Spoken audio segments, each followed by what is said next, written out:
Kalau saya pikir saat mahasiswa menyuarakan pendapat mereka, ini tidak akan pernah salah.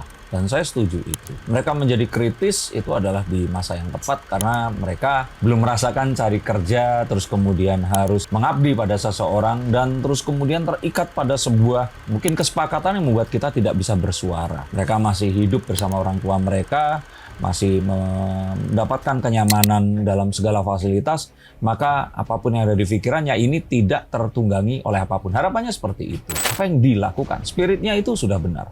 Apa yang mereka perjuangkan itu sudah tepat, kecuali satu. Dan ini saya ingin katakan, demo kalian semua ini mirip demo 212. Ya, saya ulangi sekali lagi, bahkan mungkin ini bisa dijadikan judul, demo mahasiswa Garuda-Garudaan atau Indonesia Gelap, Garuda Biru dan sebagainya, itu mirip dengan demo 212. Nah, ini saya pikir sesat pikirnya seorang Rocky Gerung. Jadi kalau saya ingin, betul, ini sesat pikirnya Rocky Gerung. Tadi kan saya ingin katakan, tuntutannya semua tuh oke. Saat terus kemudian ada adili Jokowi, saya di sini menduga, bahkan saya sangat yakin dugaannya, ini ditunggangi. Lalu apa bedanya kalian semua dengan buzzer? Kalian semua ini buzzer. Kalau kalian tidak bisa juga menyediakan data seperti yang diklaim oleh Pak Rocky Gerung tadi. Dan kalaupun sampai ke adili Jokowi, saya yakin kalian ditunggangi. Karena ya tadi itu, kita tahu siapa yang memusuhi Jokowi ini tadi. Dan kalau Rocky Gerung apapun itu, mungkin sama seperti Kang Eep, sama seperti Bang Refli Harun, apapun itu selalu akan Jokowi, Jokowi, Jokowi. Jadi apapun itu pasti akan dilamatkan kepada Jokowi. Jadi saya pikir mendingan Pak RG ini diam saja.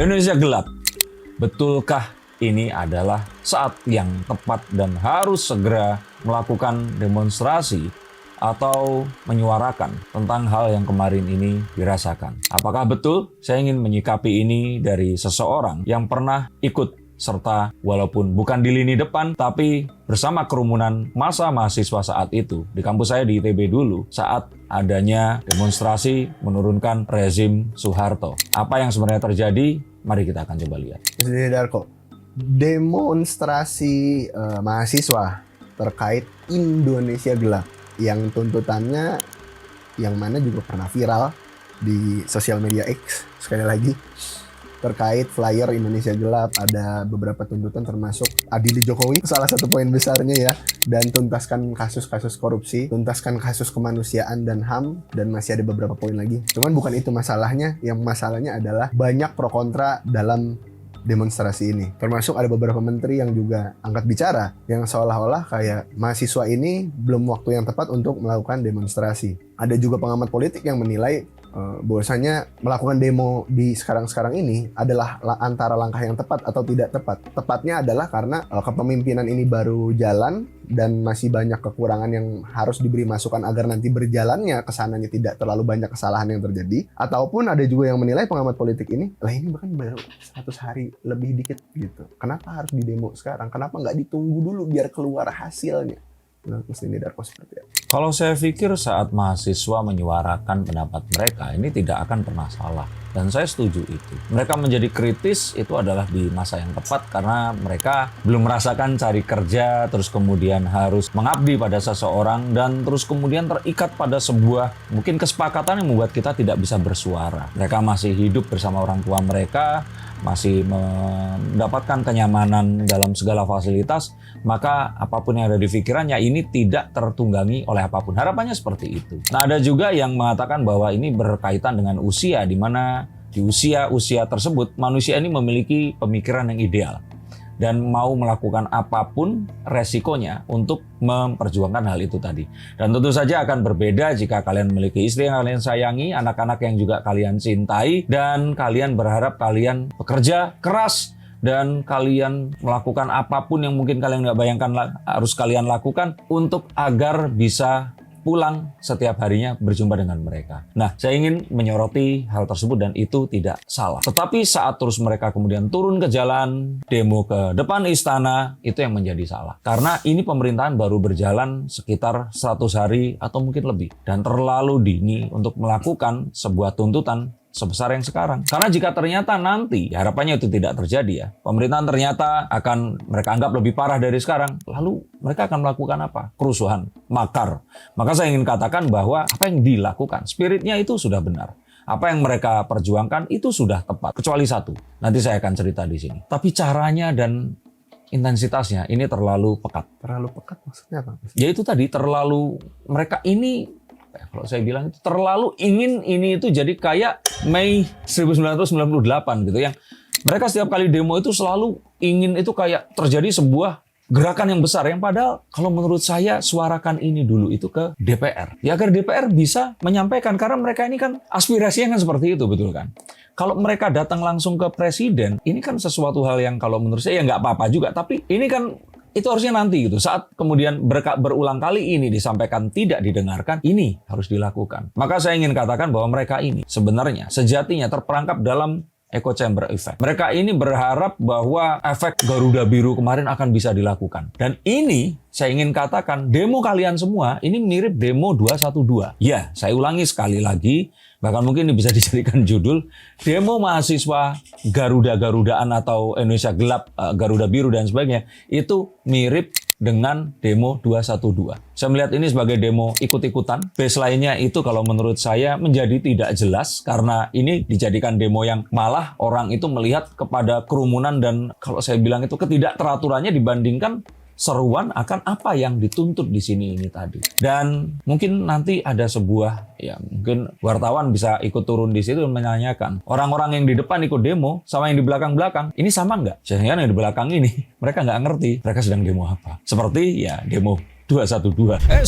Stop dulu sebentar untuk kalian semua yang merasa atau menganggap bahwa saya hanya membacakan tarot untuk artis-artis. Kalian salah. Kalian pun berkesempatan untuk bertatap muka dengan saya atau menanyakan apapun yang kalian ingin tanyakan, dan biarkan kartu-kartu saya di sini mencoba untuk mencarikan alternatif jalan keluar dari pemecahan permasalahan yang terbaik untuk saat ini dan mendatang. Dan saya jamin ini semua akan private, hanya kalian dan saya yang akan mengetahuinya. Apapun permasalahannya. Karena saat sebuah masalah terjadi, sebenarnya sebuah solusi itu menanti. Dan siapa tahu solusi terbaik dari permasalahan kalian akan ketemu saat kalian ngobrol dengan saya, dan izinkan saya untuk membuka setiap kartunya kepada kalian. Hubungi segera nomor di bawah ini dan pastikan nomor ini saja, dan izinkan saya untuk membantu memecahkan permasalahan apapun yang kalian alami. Semoga informasi ini bisa membantu kalian memecahkan permasalahan kalian. Oke, lanjut ke konten yang berikutnya.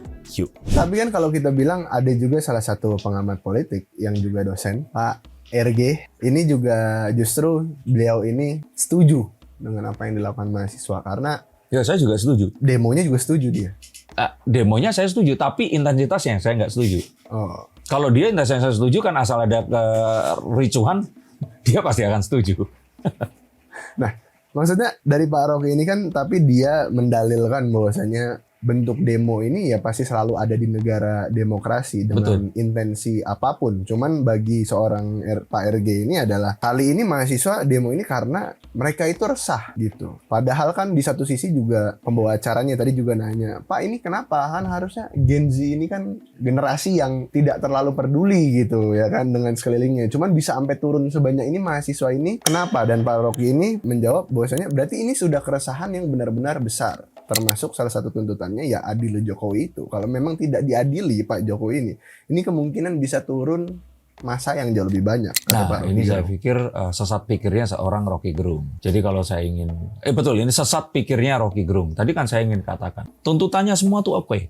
Saat terus kemudian ada adili Jokowi, saya di sini menduga, bahkan saya sangat yakin dugaannya, ini ditunggangi. Karena yang lain ini itu make sense dan silahkan, itu nggak apa-apa. Walaupun ingin saya katakan bahwa tuntutan itu terlalu early atau terlalu dini.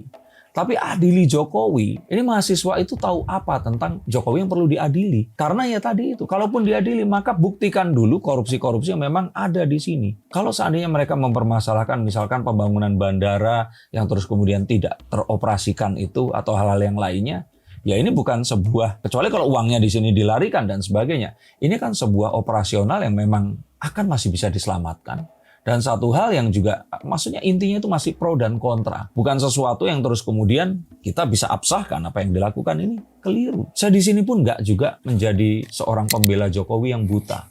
Yang ingin saya katakan adalah mereka pun itu juga nggak tahu. Seandainya memang Jokowi harus diadili, buatkan poinnya. Kalaupun ternyata Rocky Gerung di sini mengatakan bahwa mahasiswa memiliki data dan sebagainya, ya udah paparkan datanya. Maka kalau menurut saya, selain demo ini, yang seharusnya intensitasnya tidak sebesar itu, adakan seminar, adakan sebuah pembicaraan tentang ya Jokowi ini di sisi yang mana yang salah.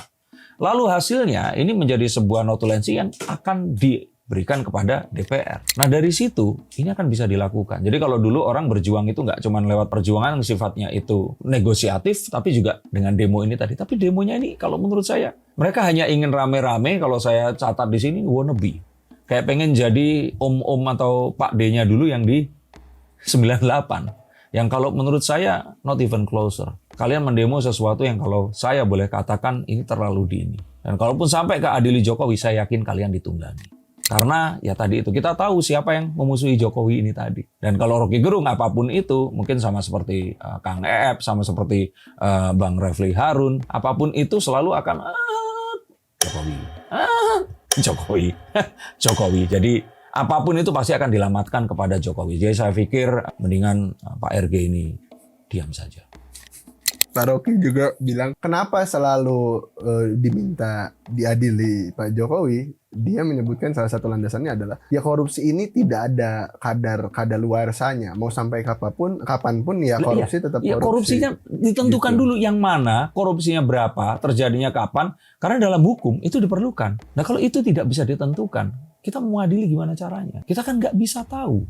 Ya silakan orang mendalilkan bahwa seseorang ini salah, di mata hukum itu dibenarkan. Tapi bawalah datanya. Dan jika Pak Rocky tadi mengatakan bahwa mahasiswa memiliki data dan sebagainya, silahkan. Ya, tapi bukannya lebih tepat jika memang ada tuntutan adili Jokowi ini seperti yang disarankan oleh salah satu kader PDIP yang waktu itu kita bicarakan juga. Bukankah lebih tepat kalau itu ke KPK ya, bukan ke istana begitu? Iya makanya saya di sini itu ingin mengatakan semua tuntutannya oke, saya setuju kecuali adili Jokowi. Karena sebenarnya kalaupun ternyata tujuannya mengadili Jokowi, tentu saja kita akan tahu itu hanyalah target antara untuk memisahkan Pak Prabowo dan Pak Jokowi. Kalau memang maunya itu ke Jokowi, ya sudah ke KPK. Memang melihat kemarin mereka nggak punya handphone, mereka nggak nonton YouTube, mereka nggak tahu kalau di acaranya Pak Prabowo kemarin terima kasih Bapak Jokowi, terima kasih, itu mungkin 3 atau 5 menit sendiri, bahkan datang ke orang yang dia jelas-jelas bilang itu bestinya, bantu dia jadi presiden.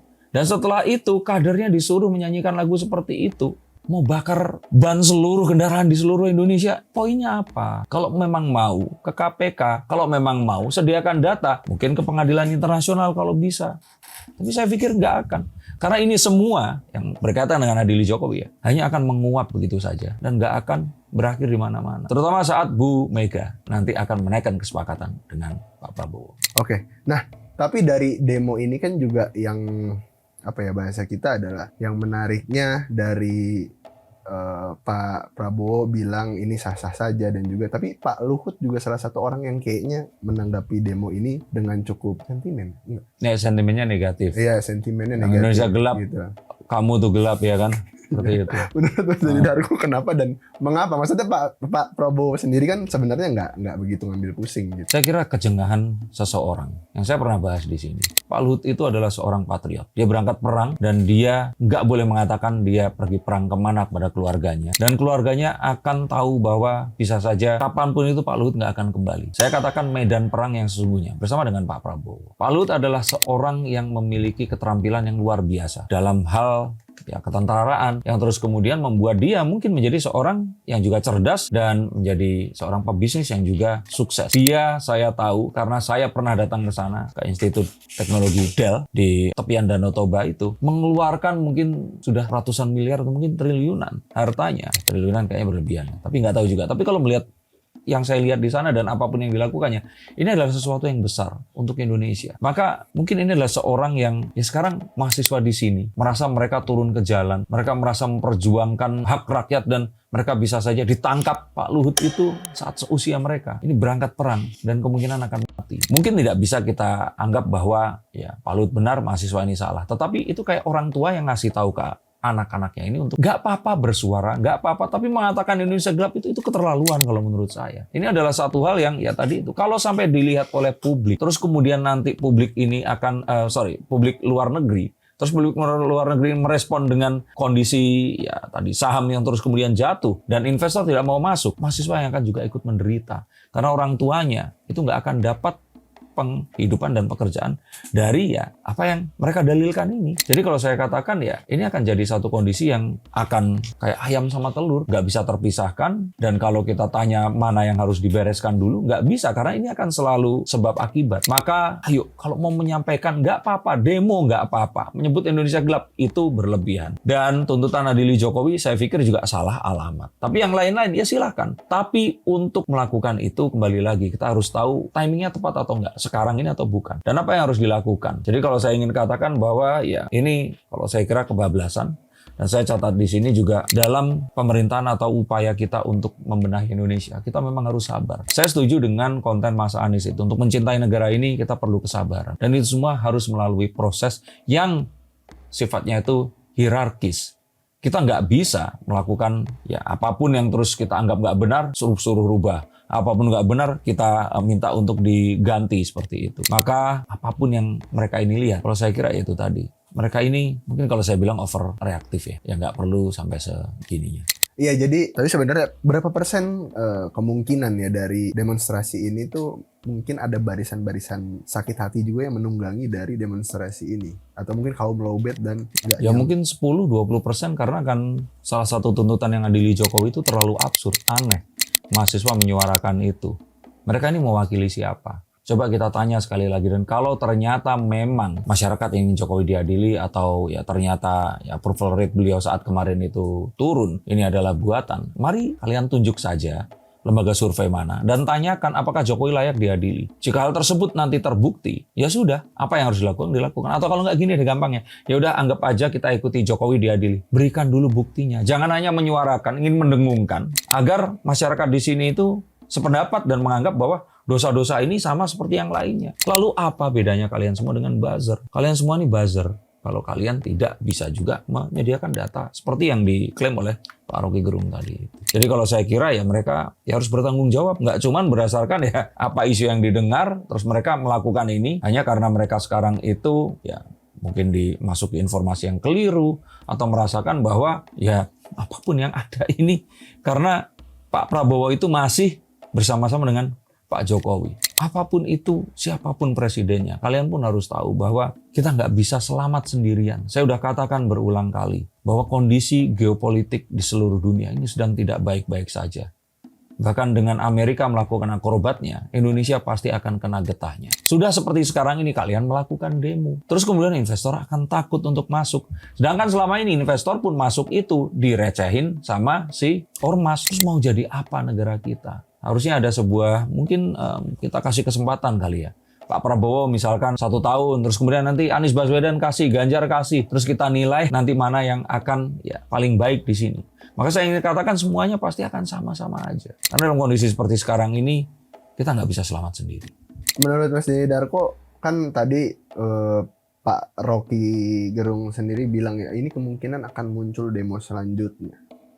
Betul, seperti itu tadi. 212. Dan Jokowi ini kayak Ahok. Cuman bedanya sekarang pemerintah udah pinter. Nggak akan dibodohi lagi dan terpaksa Ahok harus dibui hanya gara-gara takut elektabilitasnya menurun. Maka saya ingin katakan bahwa demo itu akan ada, tapi nggak akan berguna. Kecuali kalian bisa menyajikan sebuah data dan bisa membuktikan bahwa apapun yang kalian tuntut, ini harus dilakukan. Dan untuk Pak Prabowo, saya pikir sama seperti saran saya di video lainnya, jangan terlalu takut untuk berlaku tidak populis. Jika ternyata ini sudah meresahkan dan mengganggu, ya tadi itu, investor jadi takut untuk masuk, membuat perekonomian jadi lebih lambat, ya ini harus ditertibkan. Bukan memberangus atau membuat mereka tidak boleh melakukannya, tapi ada tata caranya. Silahkan dan jangan merusak. Berusaha menjebol, masuk pagar, membakar. Mungkin kalian akan komentar, iya Bung Denny Darko namanya demo ya seperti itu. Makanya saya katakan intensitasnya. Ini bukan 1998. Kita punya banyak cara untuk melakukan ini. Dan ayo kita lebih pintar lagi menyikapi dan tidak terpengaruh oleh echo chamber di mana kita itu akan dibodohi. Sama seperti kemarin dikatakan, saya yang umurnya 47 menuju 48 tahun ini, sosial media Facebook. Di Facebook orang masih, ya itu tadi, buat cerita lucu, meme-meme dan sebagainya. Orang yang punya hobi misalkan mengumpulkan diecast atau memancing, mereka masih pergi. Dan perekonomian berjalan seperti sedia kala. Di Instagram, orang-orang masih unboxing, mereka masih mukbang, mereka pamer tempat-tempat viral, makan, dan juga bahkan hal-hal yang mungkin nggak berkaitan dengan keuangan. Misalkan seperti mereka ini pergi berekreasi bersama keluarganya ke tempat rekreasi terdekat, itu masih banyak. Tapi saat kita melihat TikTok, terutama X, kita seakan-akan mendapati Indonesia kayak mau bubar aja. Maka saya ingin katakan, the problem is, itu tadi, echo chamber. Mereka mengkonsumsi konten yang salah, membuat mereka seperti sekarang ini. Dan untuk pemerintah, catatan saya adalah berikan penjelasan dan komunikasi yang bagus. Terutama Kementerian Komdigi di sini harus menyuarakan efisiensi itu apa, dan apa yang dilakukan. Dan memiliki juga counter intelijen terhadap orang-orang yang berusaha menyerang. Ingat loh, buzzer itu tidak hanya orang-orang yang suruhan pemerintah. Buzzer orang yang tidak menyukai pemerintah, wow, itu lebih banyak lagi. Dan kita tahu itu didanai oleh siapa. Dan ini semua harus dimenangkan peperangannya. Dan peperangan sebenarnya adalah sosial media. Dan menjelaskan secara rinci apa yang dimaksud oleh Pak Prabowo, ini penting. Saya mendengar terakhir akan ada Balion, atau kita boleh bilang itu Bank Emas, yang harus kita dukung. Dan antara itu kalau memang mau dijelaskan, jelaskan dengan sebaik-baiknya. Sekarang yang diangkat itu lebih kepada chiefnya adalah Pandu Syahrir, yang tidak lain tidak bukan adalah keponakan dari Pak Luhut Binsar. Terus ini di frame yang enggak-enggak. Nah, maka pemerintahan harus benar-benar menyuarakan dan memberitakan dengan sedetil-detilnya. Jangan sampai ini akan jadi kesalahpahaman yang akan dimanfaatkan oleh para penunggang gelap ini dan dijadikan demo-demo berikutnya yang akan menghilangkan esensi dari demo itu. Kembali, saya tidak menentang demonya, silahkan. Dan itu adalah hakikat mahasiswa. Tapi apa yang dikatakan belum tentu benar dan cara mereka menyuarakan belum tentu tepat. Silakan kalian berkomentar, apakah kalian setuju dengan pendapat saya atau kalian kontra atau ingin maki-maki saya, silakan tuliskan di sini. Terima kasih atas waktu dan juga AdSense dari kalian dan sampai jumpa di konten berikutnya. Salam.